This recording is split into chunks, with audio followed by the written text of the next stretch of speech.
Welcome to Newscasting Ancient Times. The last few days in Jerusalem, Israel, has been total chaos. This city, this holy city, is now in total disorder and utter confusion. I'm Sandi Craig, here with Mark David Smith with the LAMB Video Network. Oh, I agree, Sandy. For some reason, I just keep. There are no words for the way our local and state governments have handled this religious issue. They couldn't do it themselves, so they worked with the local head Kohanim and elders to plan how to bring about Yeshua's death. Yeshua is dead. Falsely accused of multiple offenses, transgressions, and violations. A complete scam concocted by the Kohanim and the elders and the chief priest and rabbis and the governor and the Senate. They are all guilty of false arrest. They made up these charges because Yeshua was getting more attention than they were. Well, we have a report from one of Yeshua's Talmudim. Matthew has been relating messages to us as this whole horrible scenario progressed into the debacle of the decade. Sandy and I have practically lived here in the studio for the past few days, waiting and watching and praying for any word on where all this stands. Matthew is the only one to bring us the on the spot, up to date reports about the framework scheme behind the scenes. Yes. And thank you, Matthew, for bringing this massive report, giving us chronicling the events as they were unfolding. Matthew starts where we left off on our last show. We told you about Yeshua's triumphant ride into Jerusalem on a colt. As Yeshua came near the Mount of Olives, the entire band of Talmudim began to sing and praise God at the top of their voices for all the powerful works they had seen. Yeah. And then Yeshua threw out the money changers and marketers in the temple again. Yes, again. Every day since, Yeshua has taught at the temple. The head Kohanim, the Torah teachers, and the leaders of the people kept trying to find a way of putting an end to him, but to no avail. Pretty much as we see it, because all the people were hanging on to his every word and not theirs. That's right. That's right. Going into Pesach, we were all a bit concerned about some kind of physical confrontation between, well, any of them. They all seem to have some sort of beef with Yeshua and keep threatening him. Though not to his face, he still knew what they were up to and stayed right here in the midst of all the uproar.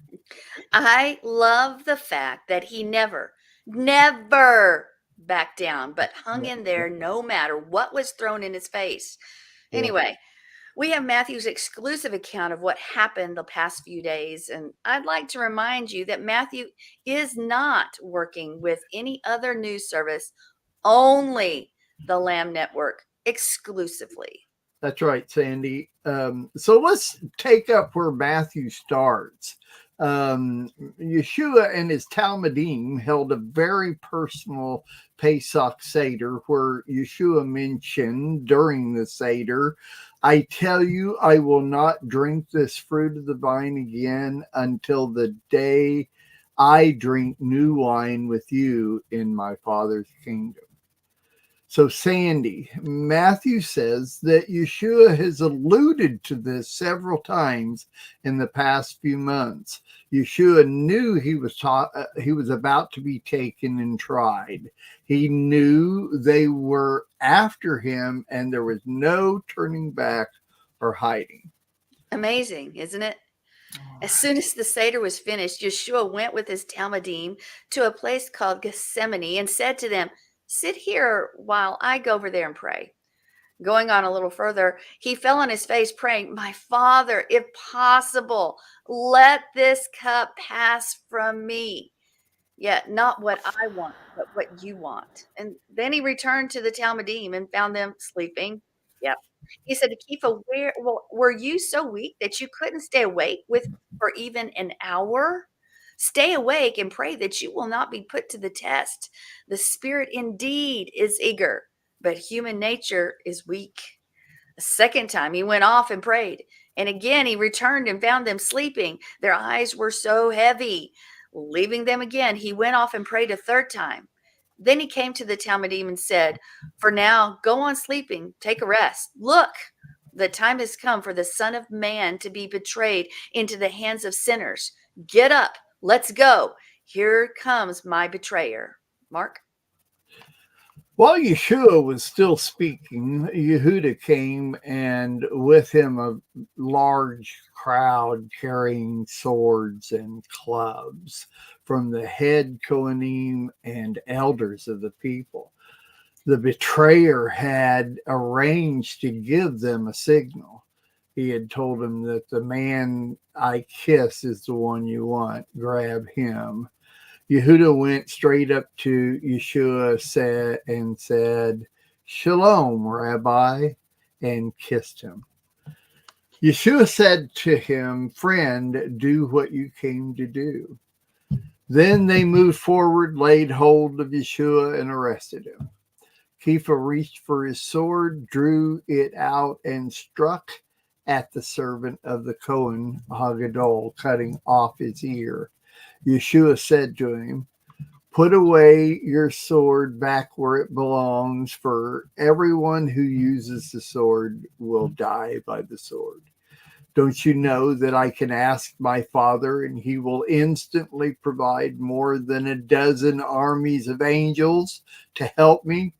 But if I did that, how could the passages of the Tanakh be fulfilled that say it has to happen this way?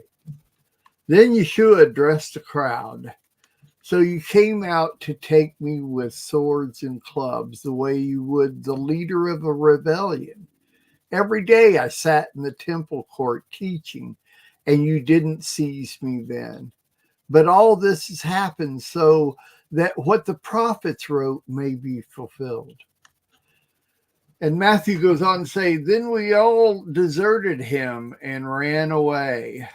Those who had seized Yeshua led him off to Caiaphas, where the Kohen Hagadol, where the Torah teachers and elders were assembled. Kefa followed him at a distance as far as the courtyard of the Kohen Hagadol. Then he went inside and sat down with the guards to see what the outcome would be. Sandy? Well, then the head Kohanim and the whole Sanhedrin looked for some false evidence against Yeshua so they could put him to death. But they didn't find any, even though many liars came forward to give testimony. Wow. Yes. And at last, however, two people came forward and said, this man said, I can tear down God's temple and build it again in 3 days. Well, then the Kohen Hagadol stood up and said, have you nothing to say to the accusation these men are making? Wow. Yeshua remained silent. The Kohen Hagadol said to him, I put you under oath by the living God. Tell us if you are the Mashiach, the Son of God. Yeshua said to him, the words are your own. But I tell you that one day you will see the Son of Man sitting at the right hand of power and coming in on the clouds of heaven. At this, the Kohen Gadol tore his robes. Blasphemy, he said. Why do we still need witnesses? You heard him blaspheme. What is your verdict? Guilty, they answered. He deserves death. Then they spit in his face and pounded him with their fists. Wow. And those who were beating him said, now, you Messiah, prophesy to us. Who hit you that time? Wow. Yeah. Keith was sitting outside in the courtyard when a servant girl came up to him. You too were with Yeshua from the Galil, she said, but he denied it in front of everyone. I don't know what you're talking about. He went out onto the porch, and another girl saw him and said to the people there, this man was with Yeshua of Nazareth. Again, he denied it, swearing, I don't know the man. After a little while, the bystander approached Kefa and said, you must be one of them. Your accent gives you away. This time he began to invoke a curse on Wow. himself as he Wow. swore, I don't know the man. Immediately, the crier crowed. Kepha remembered what Yeshua had said, before the rooster crows, you will disown me 3 times. And he went outside and he cried bitterly. Mark. Well, Matthew continues here with his state of all this. Early the next morning, all the head Kohanim and elders met to plan how to bring about Yeshua's death. Then they put him in chains, led him away, and handed him over to Pilate, the governor. When Yehuda, who had betrayed him, saw that Yeshua had been condemned, he was seized with remorse and returned the 30 silver coins to the Kohanim and elders, saying, I sinned in betraying an innocent man to death. What is it that to us? They answered, that's your problem. Hurling the pieces of silver into the sanctuary. Then Yehuda hung himself. The head Kohanim took the silver coins and said, it is prohibited to put this into the temple treasury because it is blood money. So they decided to use it to buy the potter's field as a cemetery for foreigners. This is how it came to be called the Field of Blood. Then what Jeremiah the prophet spoke was fulfilled, and they took the 30 silver coins, which was the price the people of Israel had agreed to pay for him, and used them to buy the potter's field, just as the Lord directed me. Wow, what a story. Yeshua was then brought before the governor, and the governor put this question to him. Are you the king of the Jews? Yeshua answered, the words are yours. But when he was accused by the head Kohanim and elders, he gave no answer. Then Pilate said to him, don't you hear all these charges they are making against you? But to the governor's great amazement,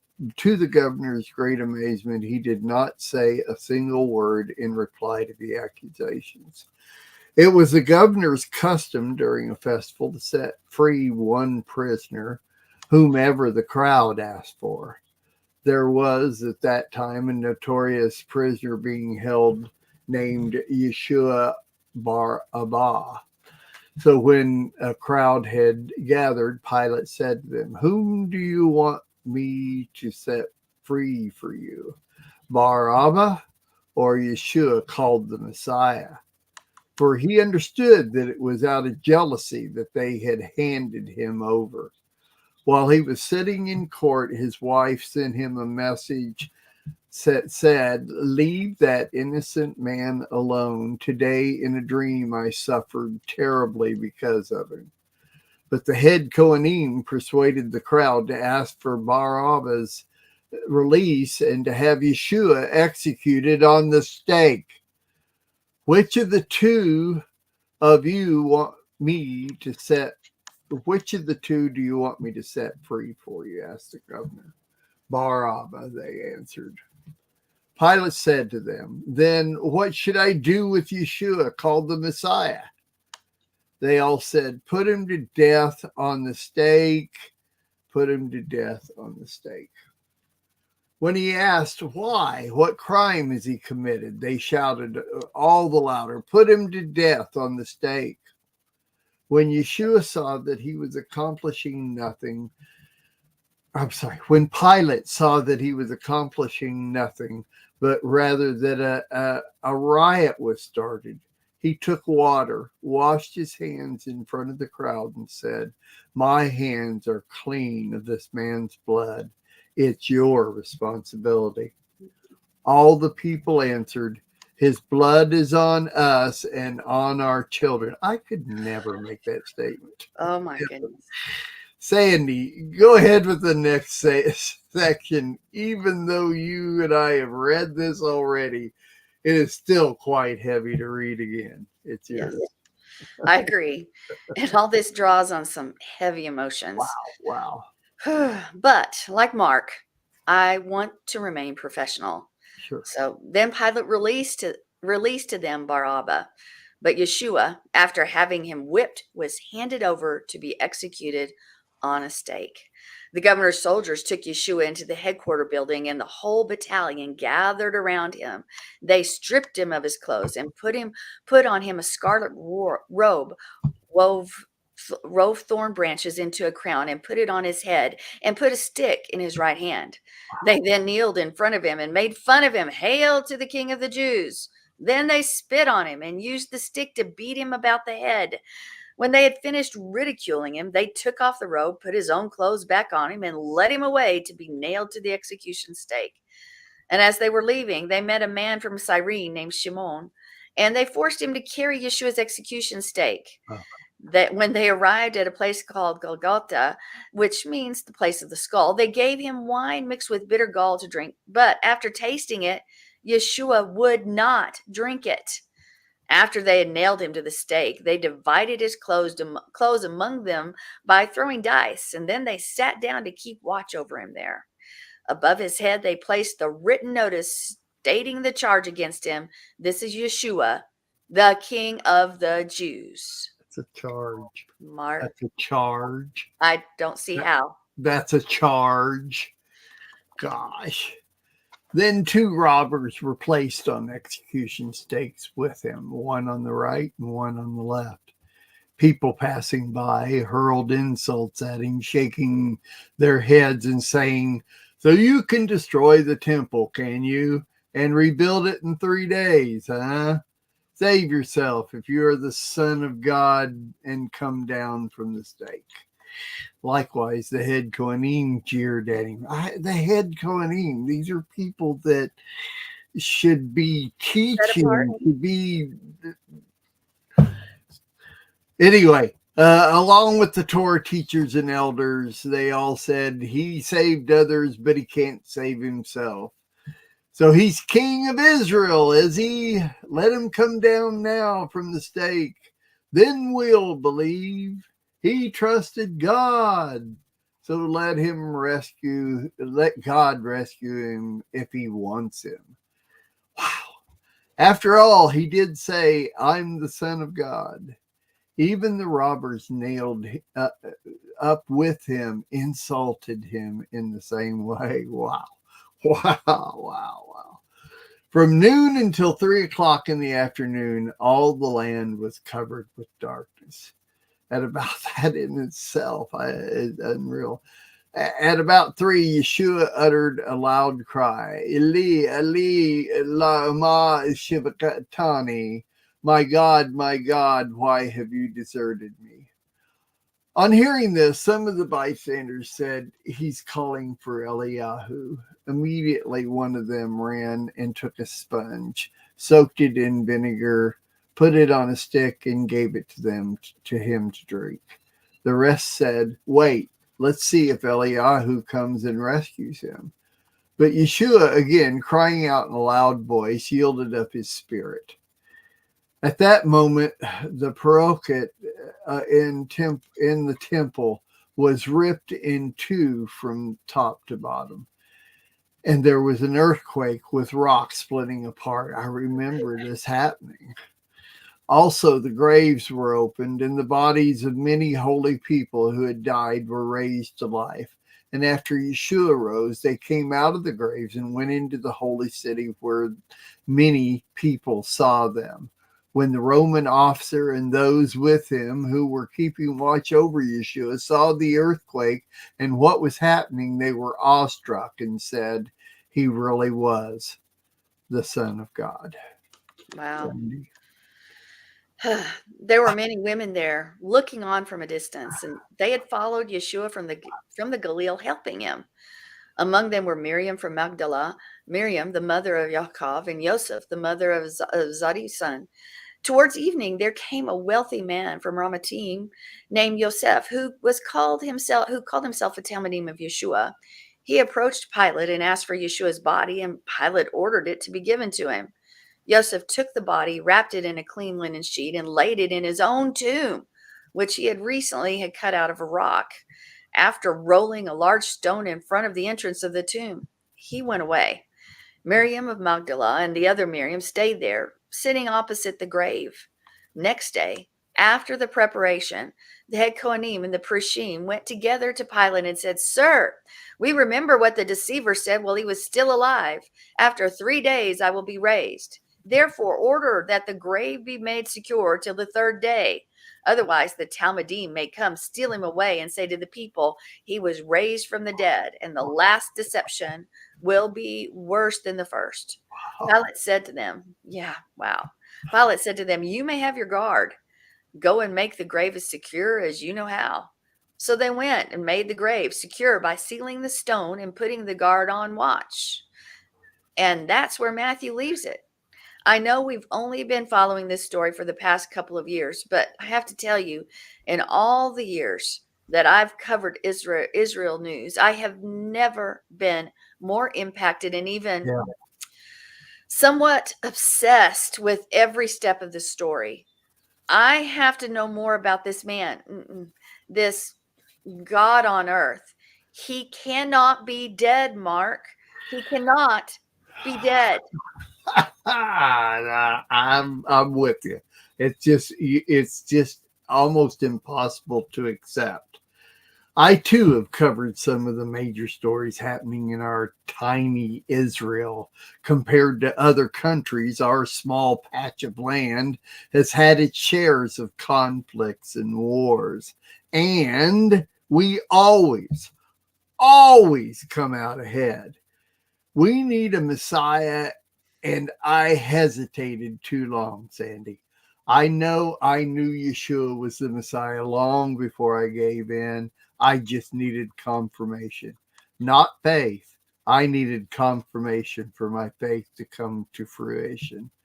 I waited far too long. We had him right here in front of us, Sandi, right here in front of our face.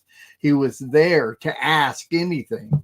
He was ready to tell us all the wonderful things of God, and we took our time and wondered instead of believing. We could have had the Messiah, Sandi, the Messiah. How many times did we report his warnings that they were coming to get him, Mark? How many times did we do that? Right. You're right. I know. Now he's gone. What's next, Sandi? Where do we go from here? We need to have Matthew back in the studio. We need to have Shimon, Kifa, and Yochanan right here in the studio with us. Yeshua's life with us here on earth has to be documented, Mark. Yep. Those are the ones who were with him every day, every minute, learning the ways of God like no one has ever known. Yeshua made Torah alive. Yes, he did. You know what? He's still making Torah alive. I've never looked at Torah the way Yeshua did when he talked about Torah. Yeshua brought to life my ancestors. My people are Yeshua's people. No one ever talked to me like that. Never was there a Torah teacher in synagogue who presented Torah in that light. Yeshua is the light that will shine from now and always as I learn and listen and read the Torah. He brought me a whole new world, the world of Torah. I'm sure all is well. I feel for Yeshua's family at this time. Yeah. What a massive loss. Right. I believe you're right, though, in bringing Matthew, Kifa, and John in for an interview, even a series of interviews spreading out Yeshua's life here on earth. Yeah. I really can't wait for this to happen. I want to do it actually right now. Where are these guys? Where are these gentlemen? Where are they? Right now. All right, settle down, Sandy. I'm with you 100%. We are just caught up in this moment right now. And like all of Yeshua's Talmudim and close followers, we will all get through this and move on. I don't want to get through it, Mark. I want him back right now. I agree. I do too. I just can't believe on our last broadcast we actually said, do you really think that they would go as far as to arrest Yeshua? That's right. We just didn't see the signs, and now we suffer. Yeah, Matthew saw the signs. The others saw the signs and still lived right with him. You know, one thing you and I can do is make sure his story is told. We have the ability to make that happen in so many ways. I believe you and I must use our abilities and talents to get the word of Yeshua out to the people. They must not forget Yeshua. I'm in 100%. Let's work on this and make it a priority. To the ends of the earth and beyond. I'm hoping we have better news for you next time. Please come back. You never know where this is going to go, but I'm telling you, it's going to be good. It's going to be great. That's it for this edition of Newscasting Ancient Times. Be blessed and be a blessing to everyone you meet. I'm Sandi Craig. And I'm Mark David Smith. Shalom.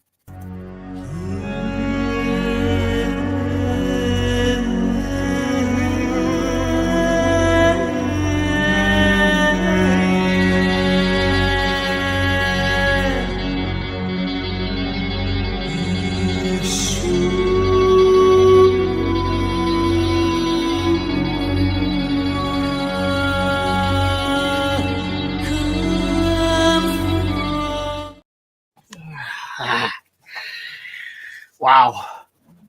That took almost a half hour. It did, but it is the story of the century of the millennias. Massive. It's so interesting. Like I have been saying that this part, I knew. I wondered, all the time I was writing all those other stories. What are we going to do when we get down to it? How are you going to make that all work? And with what we did and said on the other ones.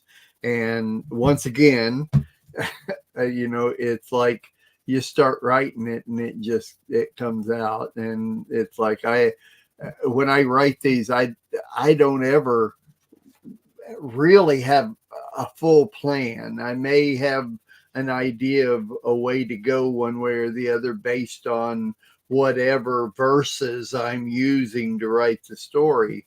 And my thought went to, well, it's interesting. We've been talking about having, be interviewing Matthew and him documenting things. And I thought, wow, it's right there. It's Matthew's account. We have Matthew's actual writing account of everything that happened.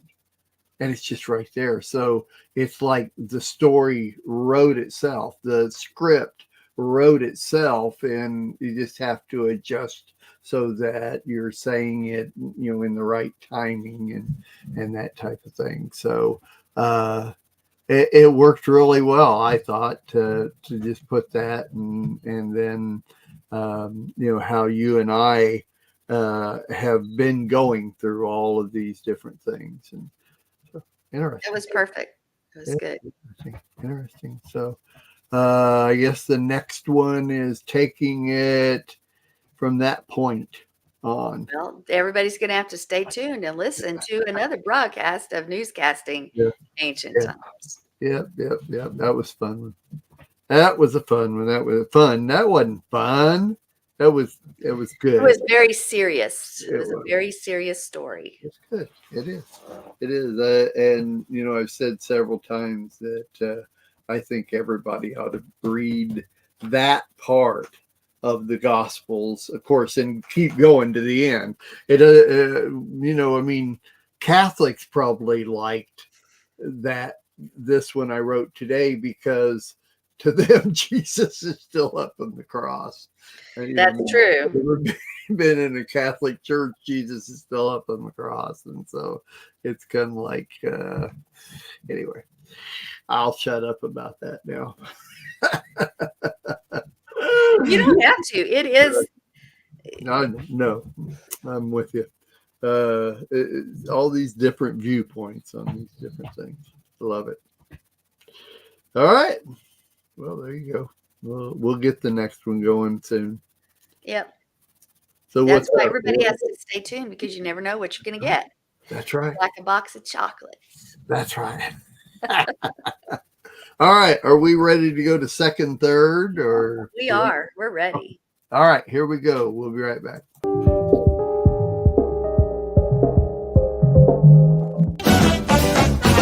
We'll be dancing in the streets, dancing at his feet, dancing in the streets of gold. We'll be dancing in the streets, dancing at his feet. But without faith, it is impossible to please him, for he who comes to God must believe that he is, and that he is a rewarder of those who diligently seek him. Hebrews 11:6. Have you ever thought about this? Yah wants to stretch you. He wants to stretch your faith. He wants to stretch you, put you in a place where you might not be as comfortable as you want to be. Well, guess what? He wants to do that with you, because he wants you in a place where you can't do anything, where you have to rely and trust in him and get to where you're supposed to be, how he sees you, not how you see yourself. Those things that he's called you to be, not what you think you are. But here's the problem. Even physically, think about stretching. How many of you that are over 20, 30, 40, 50, we can go on from there, are as flexible as you once were? Now, if you work out every day and you work those muscles, guess what? You can be. But in general, physically, we're not as flexible as we once were. In fact, as we age, our muscles and joints, and as we grow older, become less and less unless we're working those things out. Every athletic coach always says it's time to stretch. Well, it's time to stretch. It's time to stretch, folks. So you think about this spiritually, it's also time to stretch. As we grow older, over time, we get stuck in our ways, and we don't even like to be flexible. If there's anything that we need to know about this walk, is we need to be flexible, we need to be teachable, and we need to be ready to change and grow, because if we're the same always, we're stagnant and we're dying. But that's not what we want to be. We want to be a people that's growing. But sometimes that is going to require that you are stretched spiritually and sometimes even physically. It always has to do with our faith. Yah wants to stretch you in your faith. Faith is absolutely central in how we believe and what we believe, because if we don't have faith, then what do we have? We enter into a relationship through Yah. What? Through faith. And then he says that it's impossible to even please him without faith. So faith is a big deal. It's powerful. Faith is powerful. Yeshua said that if we had faith as a grain of mustard seed, that we can pray and see the mountains move and cast into the ocean. When was the last time you saw some mountains move? I wonder how small my faith, or maybe you should put your faith on the list as well, is in that type of comparison. Now, if we think that Yah wants to stretch our faith, maybe we don't even want that, because we know oftentimes that we might face that trial and test, and it's uncomfortable. In fact, when you stretch your muscles, when you haven't been working them out, it's like, oh, that hurts, but yet it's a hurt that feels good if you really are honest with yourself. But to do it initially, you're like, oh, that's a little bit painful. Spiritually, stretching is the same way. It's not easy. Stretching requires us to push beyond our normal level of comfort. I think about playing the guitar. When you're playing the guitar or a flute or any other instrument, you have muscle memory. But how does that muscle memory come about? It comes about by working those muscles over and over in the same way, and it becomes natural. And then it just happens. You have the ability to play. When you go to the gym, same thing. You've got to have muscle memory. If you're any kind of sport And it doesn't even have to be sport. It can be something even to make our minds function, like boom, where you have to think on the mark. Those things require practice. They require going over things over and over and over again until it's just a natural thing. Think about learning to type. If for those of you that have, think about how long you typed like A and L, A L, A L, A L, till your fingers got to know where those were and all the other letters. Well, it's the same. Yah wants to stretch you beyond your normal comfort zone, and you need to work out your faith. You need to practice your faith. Yah is faithful, but are we faithful?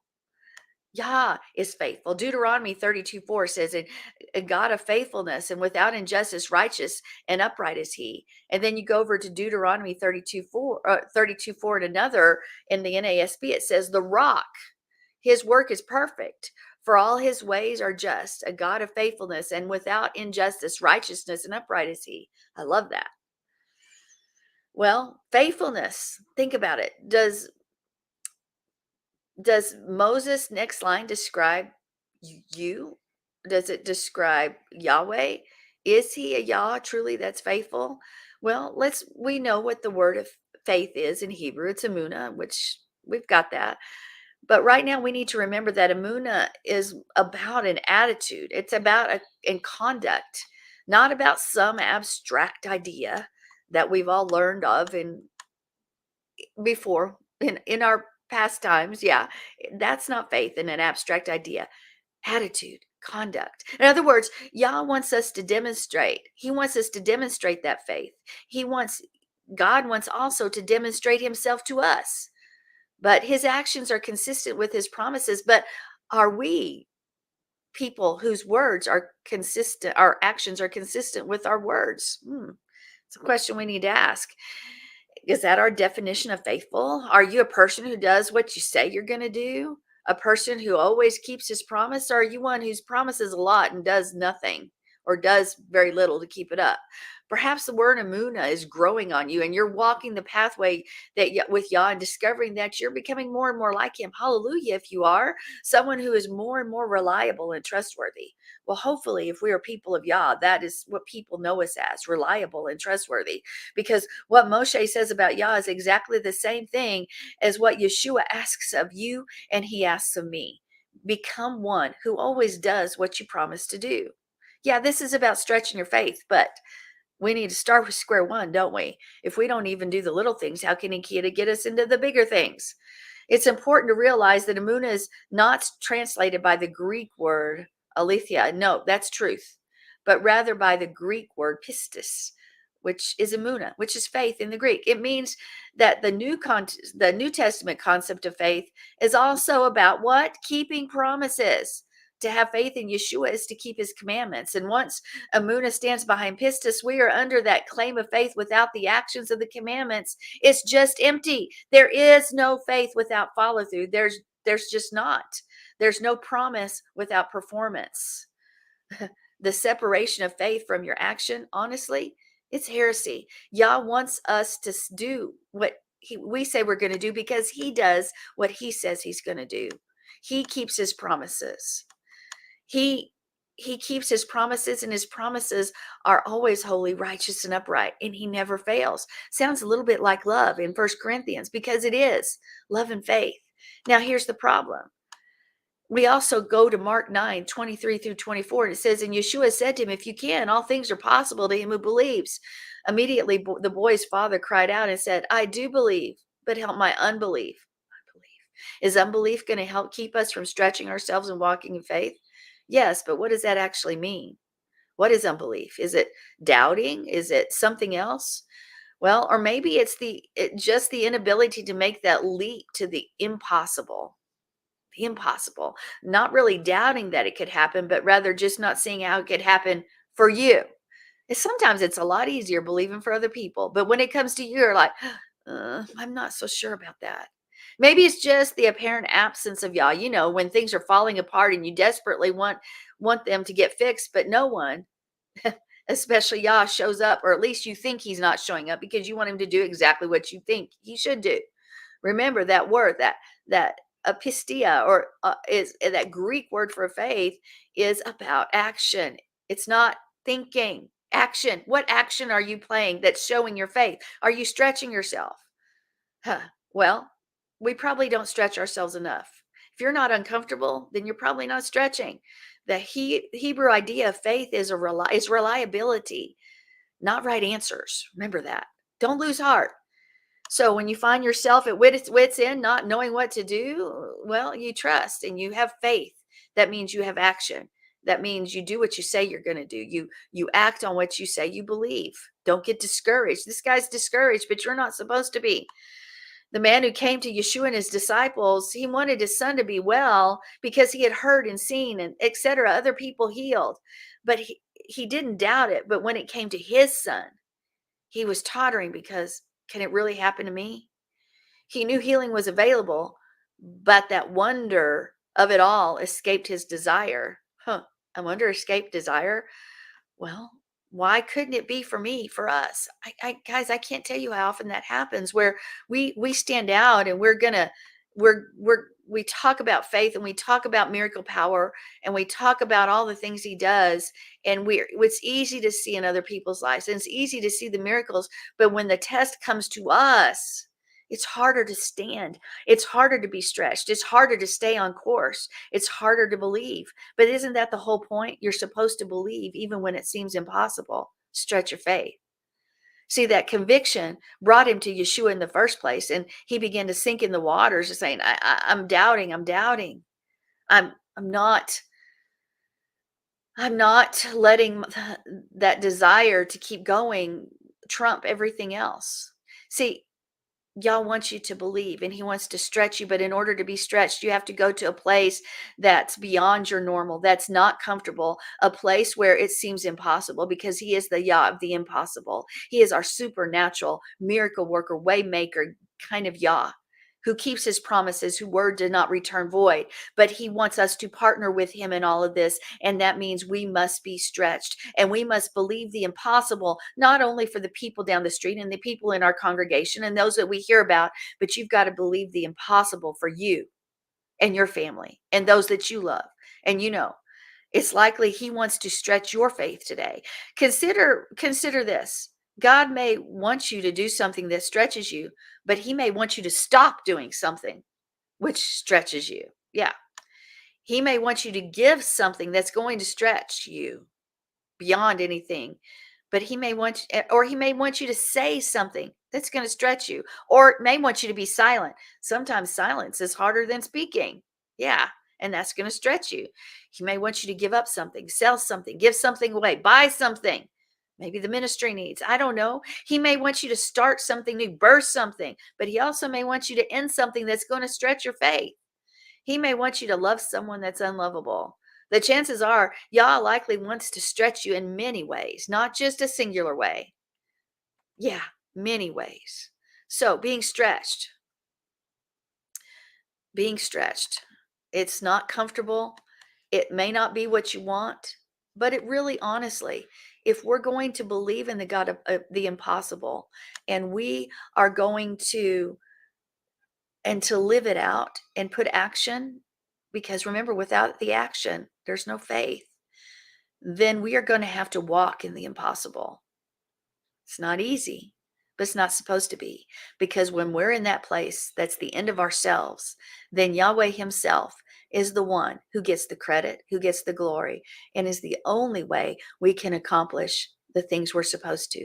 And guess what, folks?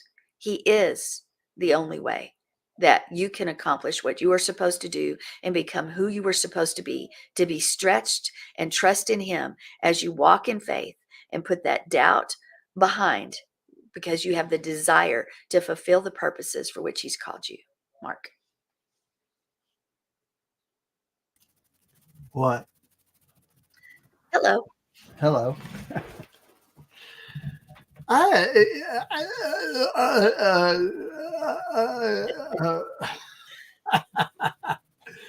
Do I want to be stretched? That I guess that's the question. Those were all really fine words and really good, but people listening to those words are going, some of them, will be going, do I really want to be stretched? I It's mean, true. I'm really kind of okay with, just biding my time and getting through life. And, I'm good. I believe in God. I'm going to heaven. What I know there's more. I could do this. I could go, tell people and be somebody that is well known as a man or woman of God, do all that. But I'm fine where I'm at. I'm okay. Irresponsible. I have to be responsible for what I do. And of course, I'm just playing. I'm playing here, but Yeah. there are people I know. I know A people lot of people. that and Sandy, the Lord needs sheep too. you know, but even sheep have to be responsible. I mean, it's for their actions, what they do. Sheep have to step out and trust the shepherd, and that's what this is That's about. right. That's They right. have to, if the shepherd's leading them in the narrow place, that's an uncomfortable place. It's going to stretch the sheep, so to speak, Mm-hmm. but they have to trust in him and do it to get to the high table land.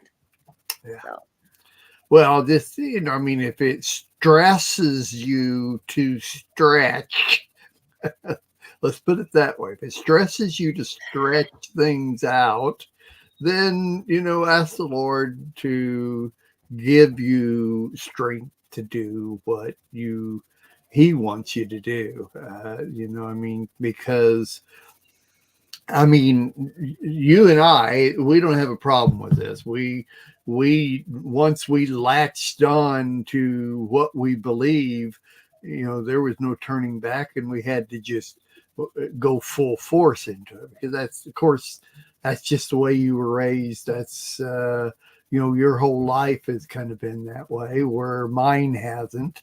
But yet, when I go into something, I go full force into it. I don't play with it, whatever it is.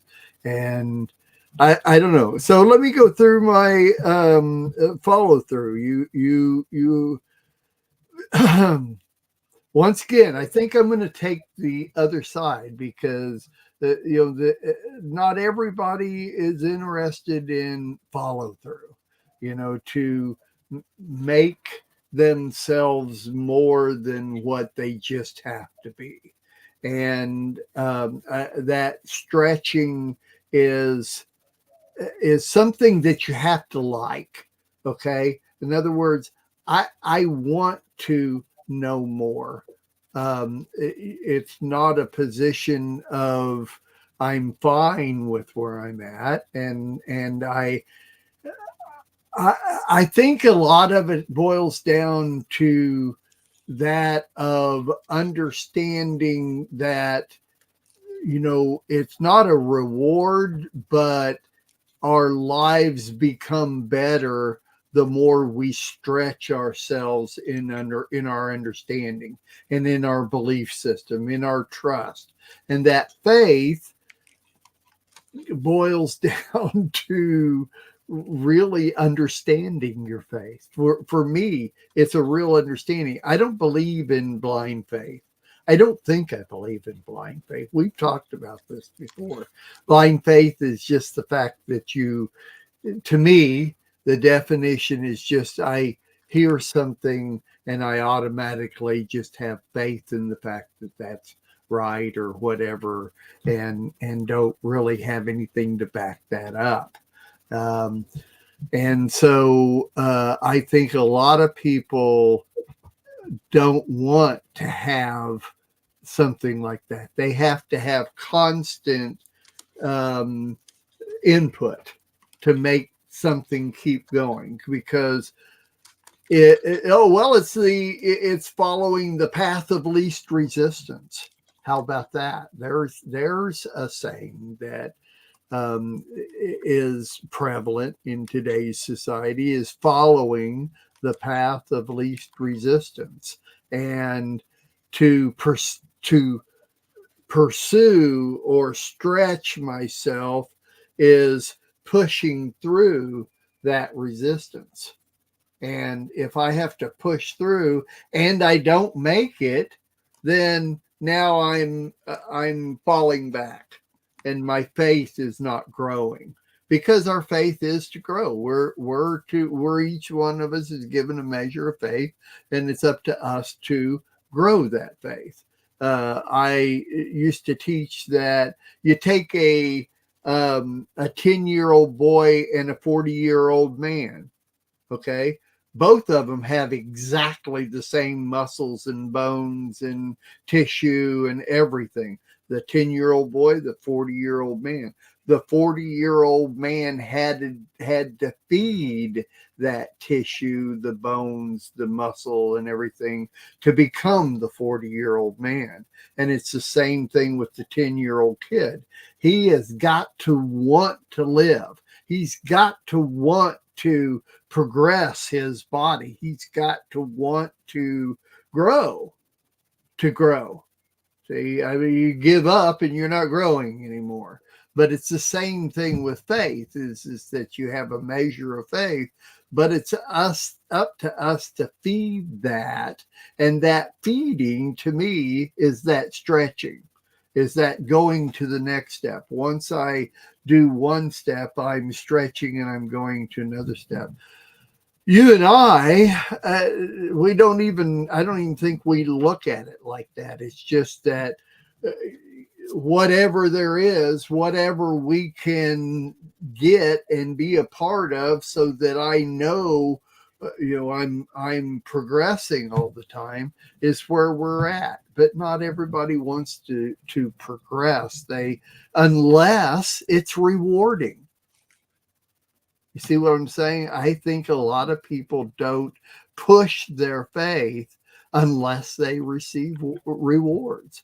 And I mean, I'm going to send myself over to my generations now. It's like every generation that comes up is satisfied with where they're at.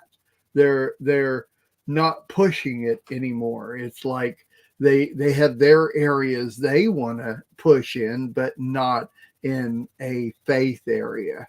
And so it's, I don't know. That's the way I see a lot of people anymore, is that they're just tired of, older people, I mean, like me, are tired of pushing, but never getting a reward out of it. And so after a while, because we are a reward ridden society, then we seek rewards for everything that we're doing. And if the faith doesn't provide rewards, and the Lord isn't constantly bringing blessings into me, then why should I have faith? So, I wonder about that sometimes. I get a lot more here, but that's kind of, we have to remember, I've also said, before, that to me, remembering what God has done before, that's where my faith is at, is that I know in my life all the different things that God has done for me, but sometimes I forget those things. Sometimes when I come into another situation where I need to know that God is going to stand with me in this situation, if I can't remember that God has ever done anything for me before, how am I going to have faith that God is going to bring me through this situation? So, it's one of those things. And that's like even what I was saying before is that reading the ends of the gospel, the end part where Yeshua is arrested and taken to the stake and all of that, without constantly keeping that in mind, sometimes I think we lose, we get caught up in other things, and that's no longer a priority to remember or to think about, is why I am the person that I am, and it's because of what Yeshua has done. So if we don't remember those things, then how can we have faith for the next thing that comes in our path? So I agree. a lot of stuff there. Sorry. I want to go back to some things you said. I was typing away because I had some things to say. I get it. Yeah. Can we, in my opinion, here's the question, but you already know where I stand, I'm sure. Can you truly be a disciple if you refuse to be stretched? Could you are you the bride if you refuse to be stretched? No. The Why? bride. Because you Yeah. cannot fulfill the Right. purposes for which he called you. Can you really be who he wants you to be? What if you refuse to be stretched? Because here's the deal. He is always speaking. And if he says, Sandi, do this, and we say, nope, then guess what? We are not following his word. We are disobeying. And then we are not going to walk in a blessing. Okay. I mean, I'm constantly going from place to place, being stretched, and it hurts, and I fail sometimes, and then sometimes I do well. Just a few examples. Y'all heard me right off, and I believe that you should need to be stretched whether you're a leader or not a leader. I believe every person who's a believer has to work that faith and be stretched, because if you don't have faith, if you think God's a slot machine, then you really have no faith at all.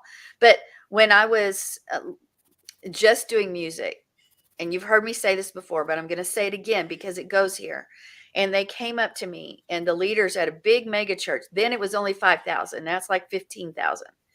But then it was only 5,000 people. And they said, Sandi, we believe that you're supposed to teach, preach, and lead this group of so many hundred people.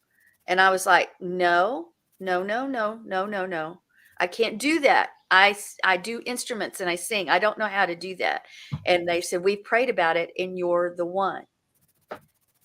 And what they did, they challenged me, and I had to be stretched. In fact, if I didn't walk through that, if I didn't take that up and say, okay, and pray about it, and did I make mistake? Of course I did, but I followed through, and I began within 6 months to do that, take on that role. That was being stretched. I remember this is a smaller incident when I was doing worship, and the pastor came up and said, Sandi, you had a word of, you had a song of the Lord and you did not bring it. A word of knowledge. You had a prophetic word to sing and you did not sing it. And I thought I did, but I panicked. I didn't want to do it. I'd never done that before. And I went to Christ for the Nations shortly thereafter for a worship conference, and this lady prayed over that. Not that it needed to be done, but it sure helped me. She continued to pray over that gifting just out of the blue over me, and from then on, I had to step out the first. I still do. By the way, when I have things like that, I still go, is that me? Is that you, Father? Am I doing? I start getting sweaty. I still have to leap out of my comfort zone and give that word, but with that reprimand from that pastor, I realized that I needed to stretch myself and step into that. What if I was wrong? Well, what if? And then you talk about one of the biggest stretches I've ever had was with Jonathan. Oh my goodness. Did that stretch me beyond anything? Did it hurt? Was it horrible? It's still going on, folks. We're still dealing with this stuff, and it's still stretching. Right now I'm being stretched because we're being fed at Life of Worship, because we're being challenged with the road that we've taken. We're being challenged financially and getting partners there and believing, because Elise is coming up, having a landlord that's coming down on you. And it's you're having to stretch and stand and believe and intercede. But if we're taking the path of least resistance, is it not the wide road? And if we're on the wide road, then we are not on the path to his kingdom, because his kingdom has a narrow road that may have birth pangs on it, that may have other things. It has triumphs too, but it has valleys, because we have to grow. So we cannot, if we truly want to be something besides Maybe we'd just be wedding guests, or maybe we'll be some of those who say, depart from me, for I never knew you, because we refuse to do what he's called us to do, because it's going to be painful, it's going to hurt, and it's going to be a hard road to toe. Yes, it is. But there's great reward. And is the reward instantaneous? Sometimes, and sometimes not. Usually not. But the reward is knowing that you're in the center of his perfect will. And in the center of his perfect will is the safest and the best and the most blessed place to be. His covering, his protection is in the center of his will, even if we're being stretched. So I would challenge those. I know you don't want to. I'm talking to myself sometimes too. Most people don't want to have the challenges. But if you refuse to take on the challenge, and you refuse to be stretched, and you refuse to grow because you want to see the immediate reward, like a little kid, like a little toddler, like a young child, then you need to ask yourself, do you really even want to walk this faith out? Or do you want to make a Yeshua in your own image and start your own thing? Because guess what? That's what you're doing anyway. So start your own religion and do your own thing and find your own God. There you go. Ouch. Lots of different scenarios. I was sitting there thinking, as you were lining different things out, I was thinking of different scenarios of different people. Hey, I agree with you 100%. You have to persevere. I think so many people these days just they fall away because it's not doing what their walk is not going where they thought it should go. Their perceived journey is not turning out the way that they thought it should go. And that is, it's just, you got to stay with it. If you really do believe, if you really do have faith, you have to stay with it. That's all there is to it. So, and if you don't, you deserve what you get. I agree. That's all there is to it. If you stay with it, you deserve what you get. If you don't stay with it, you deserve what you get. Very good. So yes. There you go. Awesome. I love it. Really, really good. I love it. All right. Let's find out what else we have. We'll be dancing in the streets, dancing at his feet, dancing in the streets of gold. We'll be dancing in the streets, dancing at his feet.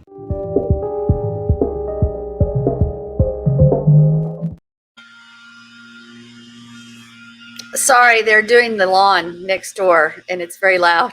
Oh, okay. I can mute when I'm not talking, that way. No, it's okay. I don't hear it now. It'll be back and forth.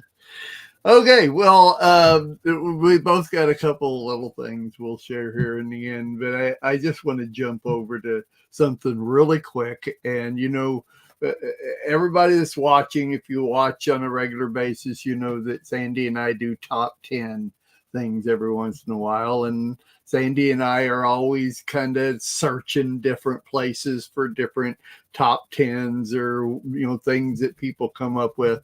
And I came across this one and was just, I'm not even going to go through the top 10 of it. I'm just going to show you. I don't know. Do I want to? This is at the top10s.com. And the category is the top 10 most terrible events in history. Okay. And of course, it starts off with the Holocaust, which is great.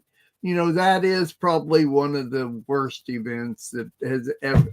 It is. It's the worst event. That's a good one. Next one, World War II. Yeah, the Black Plague. Yeah, big deal. 9/11 was a big deal. The transatlantic slave trade, one of the worst things that's ever happened in history. Atomic bombs going off. World War I. The sinking of the Titanic, number 8. Number 9, the Pearl Harbor attack. Number 10, not number 1, but number 10 is the crucifixion of Jesus Christ. So my question is that a worst thing that's ever happened in history? Is that, should that even be on the list? And if it was the worst thing that happened in history, shouldn't it be number one? You know, I mean, I don't know where to go with that. But if it didn't happen, we have no future. That's right. So it was the worst thing, but it was the best thing. Okay. With the word, okay, I get you. So it can be the worst thing and the best thing at the same time. Because without Yeshua, without God coming down in putting on flesh and walking this out and then giving himself the perfect sacrifice, we would forever be separated. We wouldn't be able to walk in power and authority. We would be stuck to a system of blood, of bulls and goats that didn't satisfy the requirement. Think of intentional sin. Every one of us has sinned intentionally. Every one of us. There was no sacrifice. Without Yeshua, there would be no hope. So in reality, it was a horrible thing, but it was really the best thing. So I don't think I could put it on the worst list, because without it, it was always his plan. It was his plan from the beginning, from the very beginning, before we were created, before the earth was formed. So I don't think I could put it on the worst things. That it is a horrible thing, but it was the best thing for humankind. The best thing outweighs the most horrible thing by far to me. But you can see, I hope you can see why I'm going through this list, and yeah, this is really bad stuff. And then I get to number 10. What?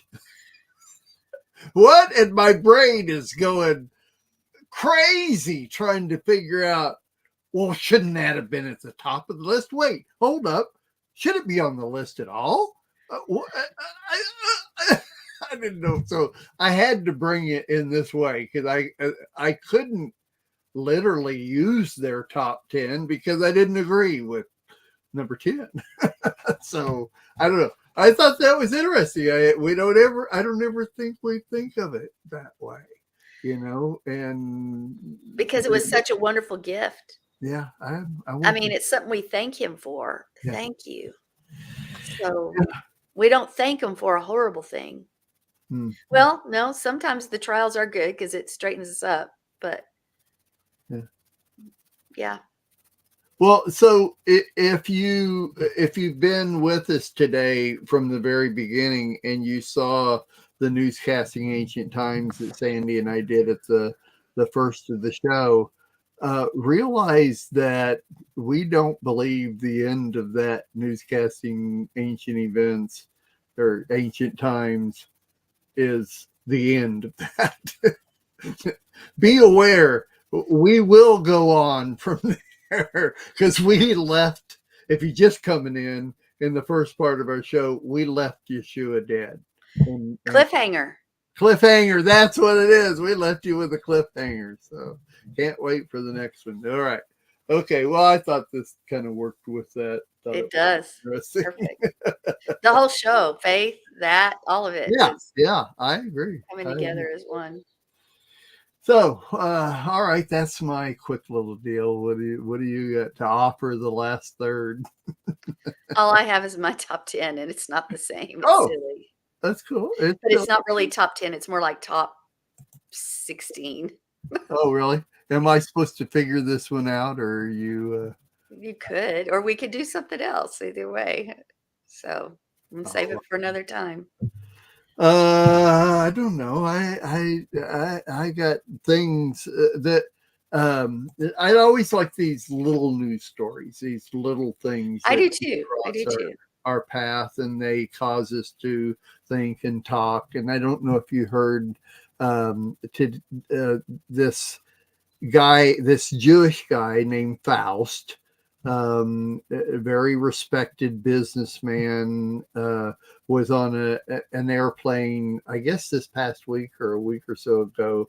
And the stewardess, one of the stewardesses, had a Free Palestine pin on her blouse. Okay, she had Black Lives Matter, a it was jet blue pen, and then she had a Free Palestine pen. And this Jewish guy obviously noticed, but when they served food, they have to put an apron on, and she moved the pen from under the apron on top of the apron to make sure everybody could see it. Well, this Jewish guy, he wasn't offended, but he also thought it was a little forward to do what she did. So he went to the head person, not to her, but to the head of the stewardesses or something like that. I don't know what it was, but and explained, I don't want to cause a deal. I don't want you to have to do anything right now. I just want it brought to the attention that that is offensive, what she did for Jewish people, and that, you know, maybe somebody could say something to her so she wouldn't do it again, type thing. And then went back to his seat. The whole rest of the flight was perfectly fine. But as he was leaving the airport, he heard one of the stewardesses say, "That's him."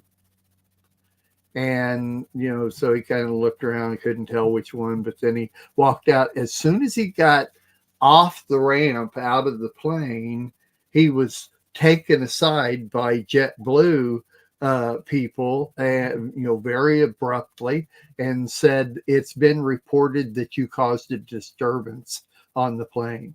And he's, "Absolutely not. I didn't cause a disturbance." And he explained to the guy, and this guy was not even he never identified himself or anything. He says, "Well, I need to see your identification and your boarding pass." And the guy said, "Absolutely not. I have no idea who you are." And the guy says, "Okay, well, we're bringing in airport security because you've caused a disturbance on the plane." And the guy left. He just left. I mean, he didn't wait for them to bring security or anything. He just left and left the guy standing there. And so later he calls, or later he had an adjoining plane. You know, he had to transfer to another plane and go, and JetBlue canceled his ticket.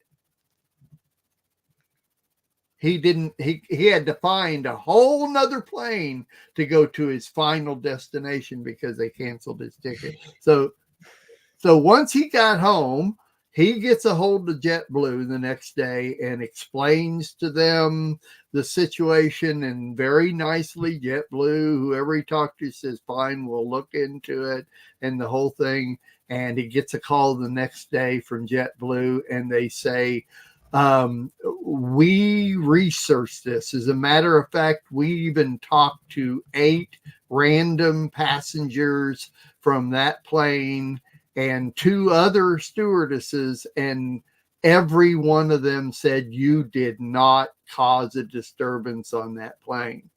So we are very sorry for, you know, what happened to you. We're going to give you free first class tickets for your whole family for the rest of the year, the whole thing." And the guy said, "I don't accept it. I want a public apology. I want you guys to acknowledge what you did, and, you know, I want it public."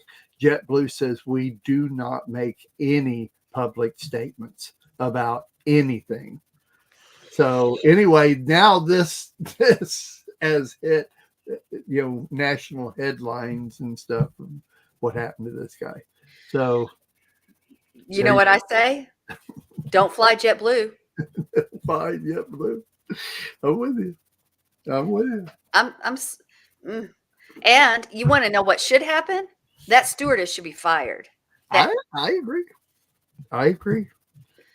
Flaunting it to the max. So anyway, that was an interesting story. I was glad the guy's integrity of, I won't accept their, you know, they're trying to get out of this. You Put know, it under the rug. But you put it under the rug, and we don't want anybody to know about it or anything like that. Well, it's on the news now. So anyway, you can also find it, the best interview with this guy is at OAN. One Nation network, I guess, something like that. But it was good. Anyway, that's my little news story that kind of riled me up this week. It does rile me up too. I'm like, but I'm like you said, Yeah. people expect us to back down when we face injustice and to stand up and say, no. Now, is that tempting? Free first class tickets for a year? I'm like, oh, that's really nice. But he says, no. Yeah. The integrity of the situation and the truth is more important than the money. But see, people don't vote money. People will do whatever because they're motivated by money, not by integrity. But he said, you know what, this is far more important. That people need to know this is wrong, because we do have this so-called reverse discrimination that's happening to believers of the Judeo-Christian faith. Anything that's moral is seen as immoral, et cetera, and it keeps happening because people refuse. When they're confronted, they back off. Like me, I probably would have said okay, and they came and brought the security and ushered me off. That guy, I loved it too, because he said whatever, and he walked off to do his own thing. What that's strength, that's boldness. And yet that's how we're supposed to live our lives, but we so often don't, because we don't want to be embarrassed, because it creates an imposition, because we might be noticed. So what? Maybe we're supposed to be noticed. And stand up for what's right. Stand up for integrity. Don't back off when the enemy comes. When the enemy, or whomever the enemy is using, comes and roars, roar back. Good. That's right. That's right. Yeah, I would. Same thing with me is that you know, first of all, somebody comes up to you like that in the airport. Who are you? What? Show me your credentials. You know, I need to know who you are. And just because they ask for your boarding pass and your identification doesn't mean you have to give it to them. You know, make sure you know. And if you want to arrest me, Then we'll go from there. You know, once you get me in this position, but if you're not going to arrest me, then I don't even have to stand here. And that's really what that guy did. But I think so many of us, we just give in. You know, we just literally give in. And I mean, there's all kinds of obviously on YouTube these days, there's just a massive amount of videos on this and that. I saw one the other day of somebody, the title I think was something like what to do when they come to your door wanting your guns. What to do, how to handle when the authorities come to your door wanting your guns. And I watched a little bit of it. I was interested in what they had to say, and it was good. It was fine. I kind of already know all this stuff anyway, but it's like so many people these days just give in and they don't question. I mean, this is like, even with the election going on right now, or all the crap going on with all the politics and stuff, is people just don't question what it is they're seeing. You know, they just accept it as, well, this is on national news. This is what they're doing. I mean, this is what the government's doing. We don't question this. That's just what it is. And you know, it's more and more what's behind the scenes that we're not finding out about because we're not questioning it. You know, so. Yeah. I love it. Push through. Don't back up. There you go. But if they roar back. That's that. There you go. Roar back. Should be a t-shirt. I agree. Well, okay. I've got a little bit of time here. I got like 6-7 minutes. We can go through these real quick. Let me do this real quick. This is kind of fun. Let me go back here though. I found some pictures that look like Share screen. Share screen. I don't need sound. Okay. I'm going to share some pictures here, and these are pictures that are really different. They almost look like they're AI. Some of them do, not all of them. This one, oh, I got to go back. I've got to get a list of where this one is in Russia. It was a mining city that went bad, or that, you know, that they ran out of whatever, and now the city is just sits there. Nobody lives there, but I thought that was an interesting picture. It looks like you can tell that it's been mined, though, by all the layers that are in the picture. I thought that How was dangerous. yeah. Oh yeah. Yeah, the city is just completely abandoned. There's a great show called Abandoned Places in the World. And I've been watching this documentary, and it's got loads of episodes. They go to different places in the world that satellite will catch this image or something, and they go research it, and it's the weirdest things, that abandoned places that people have built and done, and this is one of them here. This is a real picture. This is actually in Japan.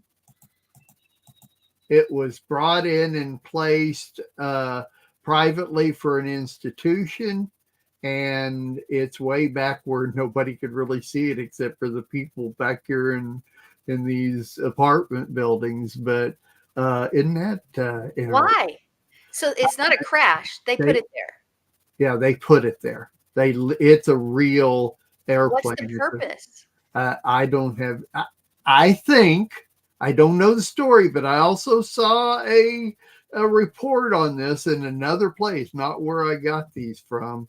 By the way, these are all from travelers.com, TRAVLERZ.com, and they give a little brief story, but I think this is a plane from another country that they have gotten and brought there to research it, to look at the technology within it. That's what I think it is. Don't quote me on that, but anyway, it's one of those things. So next picture. This is an actual. Let's see. This is King George Island. This is a boat that sunk and now is being covered by ice. And when you look at it, it looks like it's neon. It looks like Pirates should be on Pirates of the Caribbean. Yeah. Yeah, I'm with it. That's all right. cool. This one I have no idea, but somebody collects rocks that have faces on it.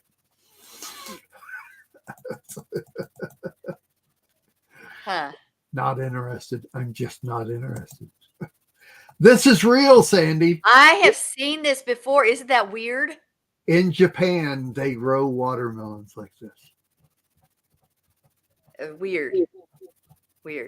It's weird to us because we're used to seeing them in our own shape, but it's not To weird. me, they have to have containers that they put them into. Yeah. I think they plant it and then it comes up into the square. Yeah. That's what I would think too. Interesting, huh? This is a tree. They're moving, and this is another Japan picture. Want to move a tree? There you go. That's how you do it. Amazing. Wow. This is real. Weird. This is a real picture. This is trees growing out of a tree. That is so cool. Where's that at? Japan. That is really neat. It is, isn't it? Amazing. This is a ship that just rotted out so much the back end broke off out of it. I love ship pictures. So, and this is a real people that love Volkswagens. I'd love to have a picture of this and put it on the wall. Yeah, that's a cool pic. Yeah. Now this is real interesting. I thought a bridge that is built so that the reflection makes a perfect circle. Oh, it's a reflection. It's a reflection. It's, I didn't realize that was a bridge. That's amazing. for what I understand, the brief little, it was built that way so that the reflection made a perfect circle, and it worked. That's right. Absolutely. Interesting. This is at Lake Michigan, believe it or not. This actually happened to a lighthouse at Lake Michigan. That's covered with ice. Yeah. I don't think the person can leave if they're up there. I think they're stuck. Yeah. Either that or I hope you got a pickaxe or something. I don't think so. Got it. All right. This is an island that was, a castle built on an island in the 1700s. And it's in Ireland, and it was abandoned 100 and some years ago. But there are still news people that go out there and check it out. It's all overgrown. But look how small that island is, and you got that big old castle. So tiny. Yeah. It makes me wonder how it was stable. This is a real brass statue in Italy it's one of 3 statues that is literally put there like that. It's not like it sunk off a ship or anything like that. They put those statues down there to the ocean. Anyway, there you go. I thought those would be fun. They are. That is really cool. It makes me want to go look at a bigger version. So. That's right. So travelers, TRAVELERZ.com. There's hundreds of pictures on there that are awesome. These are just ones I come up with, but we got to go.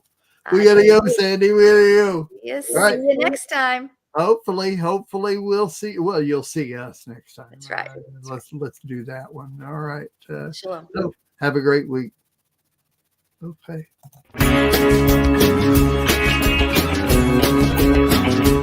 We are richly blessed to bring you what we believe is the fullest, most diverse, yet up-to-date progressive teachings, discussion, and prayer programming you can find anywhere on this planet.